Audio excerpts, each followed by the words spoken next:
السلام عليكم ورحمة الله وبركاته. ازيكم يا حبيبي، عاملين ايه؟ اللهم صل وسلم على سيدنا محمد وعلى اله واصحابه اجمعين.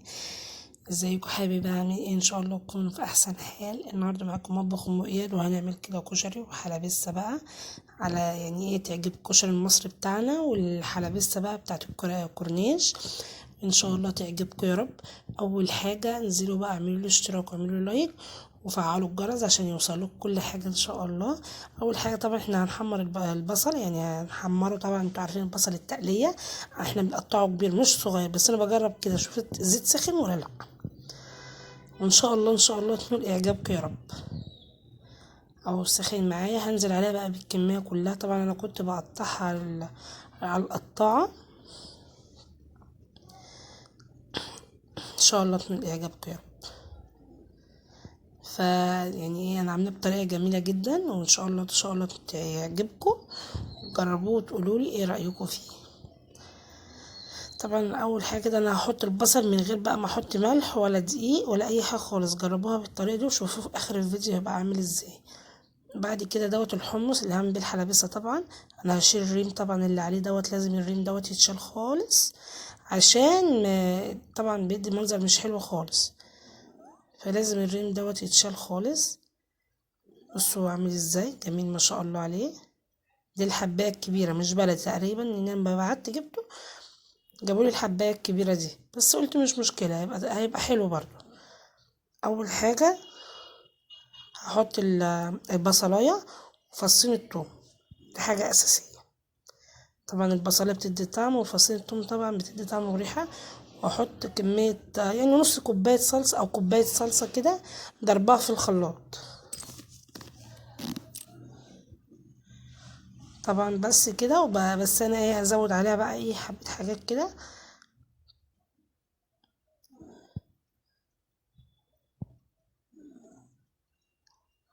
طبعا اول حاجه معايا هنا الليمون، انا مقطعاه. بص التقطيعه دي كده انا مش قطعها نص لين، انا مقطعها 3 صوص كده. وطبعا الكمون، طبعا انتوا عارفين ان الحلبسه بتحبوا الكمون جدا. طبعا البابريكا والملح.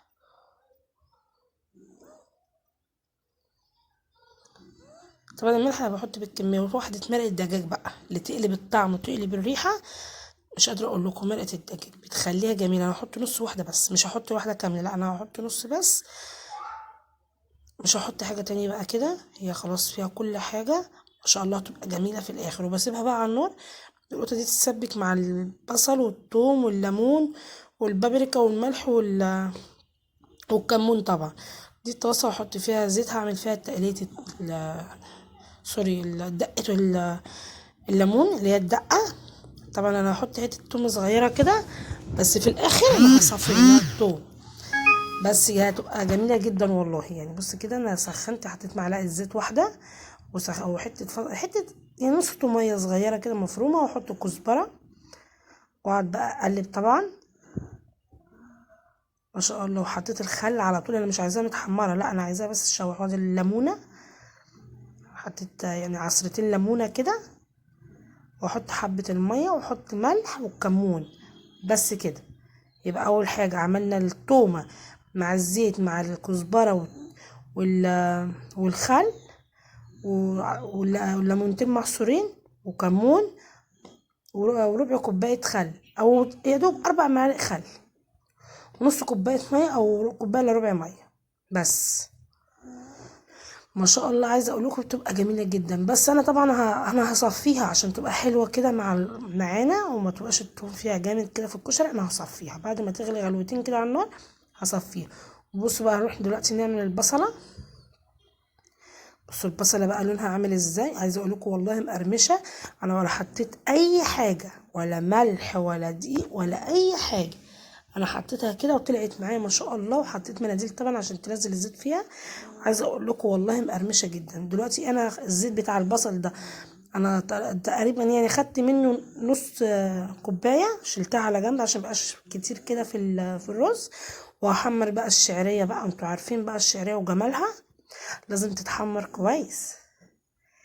يلا بقى اعملوا لي لايك كتير، وانزلوا اشتركوا في القناه وفعلوا الجرس عشان يوصلكوا كل حاجه انزلها. واللي عايز اي حاجه يكتبها لي في الكومنت تحت، وانا على طول هعملها. طبعا انا مستنيه بقى طبعا الشعريه تتحمر بقى.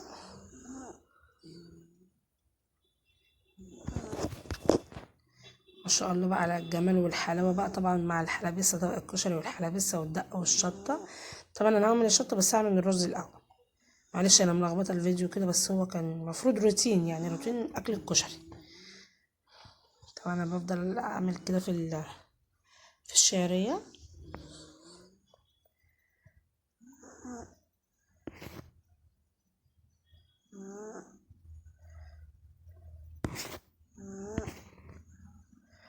خلاص هانت اهيت. افضل برضو اقلب. عايزه اقول لكم ان ما شاء الله كان زيت سخن، الشعريه ما خدتش مني وقت، على طول كده.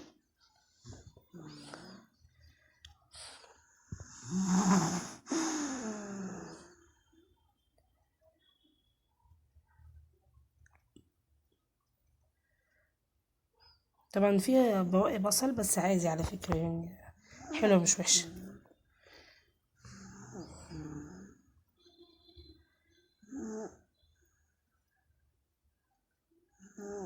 هنزل عليها بكوبايه رز. انا عامله ايه بقى؟ نص قولي كوبايه الا ربع شعريه وكوبايه رز، بس عشان ما كترش منه طبعا، عشان ايه؟ ما يبقاش كتير وما يبقاش حلو. لا انا بحب اعمل كميات صغيره كده تخلص على طول. طبعا بقى اهم حاجه في الاكله ديت شويه الكمون، مش قادره اقول لكم، وشويه الملح، والعدس بقى بجيب طبعا انا غسلاه ونقعاه، وكنت غليته غلوتين كده بالميه بتاعته اهيت. عايزه اقول لكم الميه دي بتدي لون للكشري جميله جدا. دي طريقتي، دي الطريقه اللي انا متعوده بيها والله، على طول من صغري على كده. كان بابا على طول بيعمله لنا كده، يعني اقول له عايزين الكشري كان يقوم يعمل لنا الكشري بتاع بابا الله يرحمه، كان بيبقى جميل جدا. واحط طبعا مقدار الميه قد الرز. عايزه اقول لكم والله المقدار طلع مظبوط جدا ما شاء الله، يعني الشعريه والعدس والرز ما شاء الله. تمام، هنعلي عليه كده ونغطيه ونسيبه على جنب. دلوقتي انا اخدت حته تونه صغيره برده كده ومعلقه زيت واحده. طبعا هعمل الشطه الزيت دي ليا انا بس، مش قادره اقول لكم بتبقى جميله جدا. انا بقطع فيها طماطم كده بتبقى جميله جدا، باخد حته الطماطم كده بتبقى يعني جميله على الكشري. طبعا بحط نص معلقه شطه صغيره كده، يعني مش عايزه شطها قوي، وبحمرها مع الزيت والثوم. عايزه اقول لكم مش قادره، عملت في البيت عمايل. مقطعه طماطمايه مكعبات، حطيتها برضو كده واشوحها. مش هحط حاجه تانية بقى، خلاص كده. هي احط الملح وشويه الكمون او شويه الكزبره، كمون وكزبره، بس كده. وهقلبها بقى واسيبها. يبقى انا حطيت ملح وكمون وكزبره بس، واسيبها بقى هي كده تشطر الزيت بتاعتي. مش بحط عليها اي اضافات تانية والله، هي كده بس. سيبها طبعا القطه دي بتدوب شويه، بتنزل ميتها فبتبقى جميله.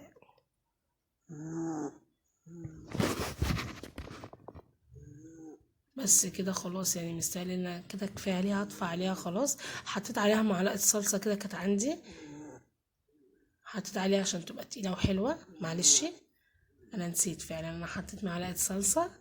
بصوا لونها بقى عامل ازاي. عايزه اقول لكم هي تحفه، ومش حراقه قوي برضو زي اللي بره طبعا، عشان احنا دي طبعا بتاعت البيت بقى، وما بناكلش شطه جامده.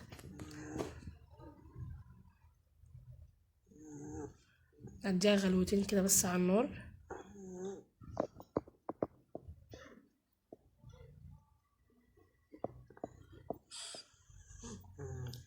ما شاء الله، يعني بص بالشكشك كده، والقطه كده بتنزل ميتها مع معلقه الصلصه، يعني مش قادره اقول لكم على جمالها.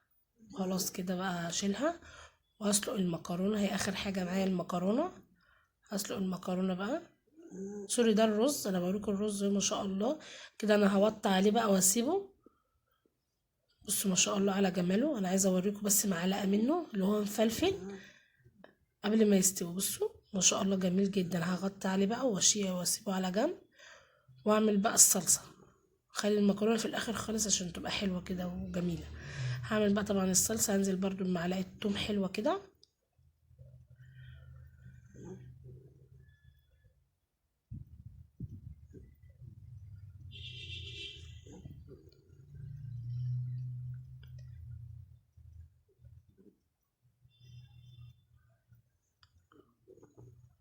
عايزه اقول لكم ما شاء الله يعني كانت اكله سريعه، مش كانت صعبه واخده وقت، لا، على طول كله ورا بعض، اشيل واحط على العين التانية، اشيل واحط على العين التانية. بس كده انا بقى بشوح التومه. ده فصين توم كبار كده حلوين عشان الصلصه، طبعا انتوا عارفين الصلصه بتاعتي بقى دي بطريقه تانية. يعني انا هحط فيها طبعا نص معلقه كزبره كبيره او معلقه صغيره حسب الرغبه اللي انتوا عايزينها. بس الكزبره طبعا انتوا عارفين بتدي طعم وريحه جميله جدا. في تكه بقى في الصلصه ديت انا هعملها لكم، خليكم معايا للاخر وهعملها لكم قدامكم كده بقى عشان تشوف طعم الصلصه اللي احنا بنجيب منها الكشري تبقى طعمها جميل ليه. هوريكم بقى في الاخر طبعا السر دوت.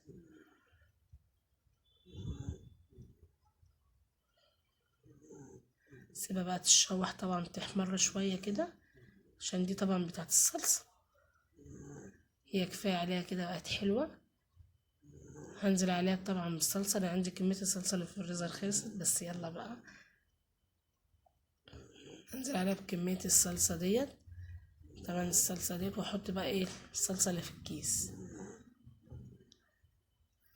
بس كده واسيبها بقى هبهرها بعد كده بقى اخليها ايه تشكشك مع نفسها براحتها تسبك بقى مع نفسها. اول حاجه طبعا الملح، ده شيء اساسي يعني.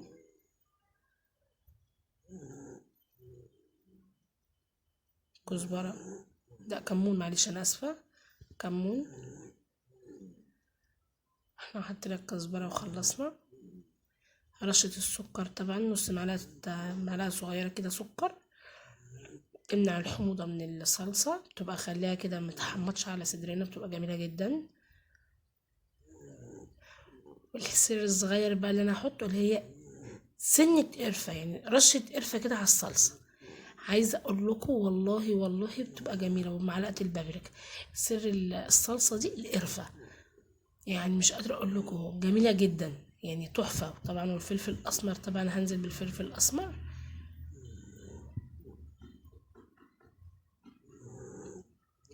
واقلبها كده تقليبة بسيطة وخلاص على كده ما شاء الله عليها وعلى ريحتها من القرفة. يعني حاولوا تجربوا بتاعتي ام قرفة دي، ان شاء الله ان شاء الله تنول اعجابكم يا رب. عايزة اقول لكم جميلة جدا. بس كده خلاص انا ايه الصلصه حطيت فيها اول حاجه تومه والكزبره وقلبتهم شويه مع الزيت، ونزلت عليها بالصلصه سنه قرفه ملح.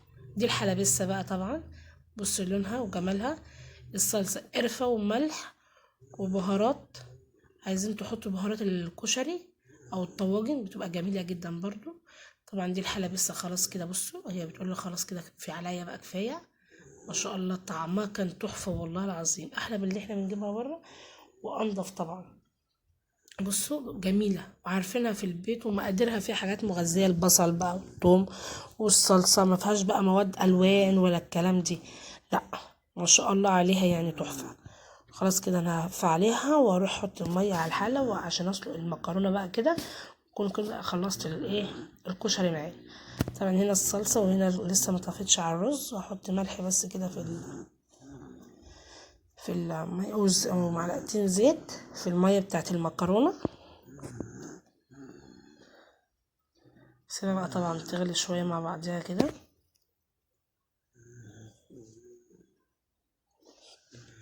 طبعا انا حطيت ربع مكرونة اللي هي الصغننة وربع المكرونة اللي هي الاسباجيتي.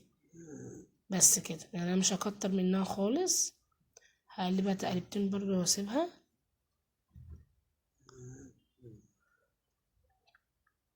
طبعا ديت الصلصة كده خلاص بتقول لي انا كفاية كده عليا. كده انا خلصت اصفي المكرونة كده وهقدم معاكم الطبقان طبعا بطريقتي ان شاء الله ان شاء الله تنول اعجابكم يا رب. طبعا انا حطيت هنا الطبقين والكاسين وعندي الدقة والشطة الجميلة اهيت. طبعا انا صفيت الدقة. اول حاجة طبعا انا هنزل بالمكرونة، انا مش بعرف يعني في ناس بيحطوا الرز الاول لكن انا بحط المكرونة الاول.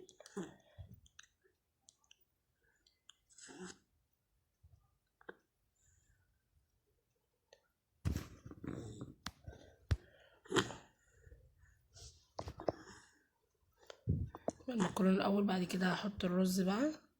بصوا الرز ولونه، انا عايزاكم تبصوا لونه، والله يعني لونه جميل جدا زي اللي بنجيبه من بره واحسن كمان طبعا، ده من البيت انضف. يا ريت تجربوه بالطريقه ديت، وانضف طبعا واحلى من بره ان شاء الله ينول اعجابكم.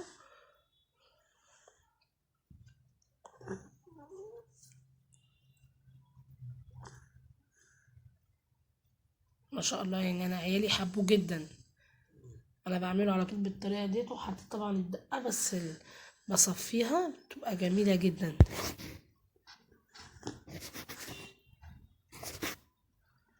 بس كده انا هحط بقى طبعا الصلصه، هما الدقه والشطه بقى يحطوهم مع نفسهم.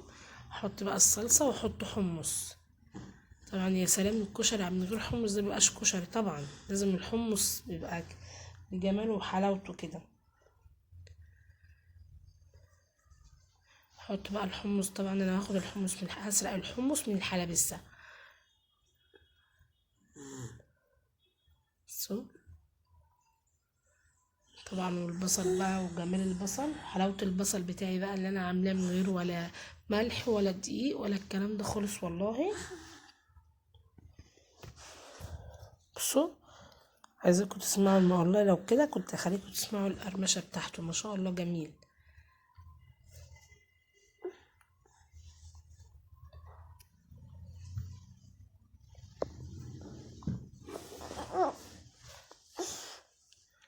ماشي ده ابني، دي الدقاية ما كانت طعمها تحفة. والشطة طبعا هحط الحلبسة، طبعا ما ينفعش كشري من غير حلبسة.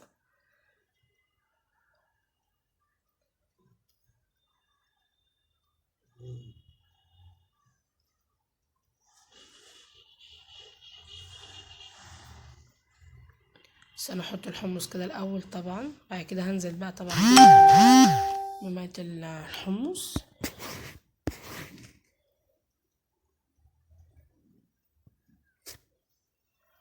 عايزه اقول لكم بصوا لونها، سر لونها هي الطماطم والبابريكا، احسن من طبعا من الالوان اللي احنا بنجيبها من بره، ما نعرفش مصدرها ايه ولا فيها ايه. دي بصوا لونها جميله جدا والله العظيم. جربوها بس كده واعملوها بالطريقه سهله وبسيطه دي، جميله جدا ان شاء الله تنول اعجابكم يا رب. بصوا الكشري، عايزه اقول لكم الطبق جميل ان شاء الله عليه. يلا بقى اعملوا لي لايك كتير واشتراك، وفعلوا الجرس عشان يوصل لكم اللي بعد كده كل نازل يوصل لكم ان شاء الله. عشان انا شقلبت الكاميرا كده بس. بصوا بقى، انا عايزه اوريكم لون الرز وفلفلته والحلبسه. عايزاكم تشوفوا لون الحلبسه عامل ازاي. هتوحشوني كتير كتير كتير لغايه ما رجعت لكم تاني، واستنى رايكم بقى طبعا في الكشري والحلبسه بتوعي دول. هتوحشوني كتير. يلا السلام عليكم ورحمه الله وبركاته. عايزه رايكم في الكشري. الف سلامه يا حبيبي لغايه ما اجيلكوا تاني.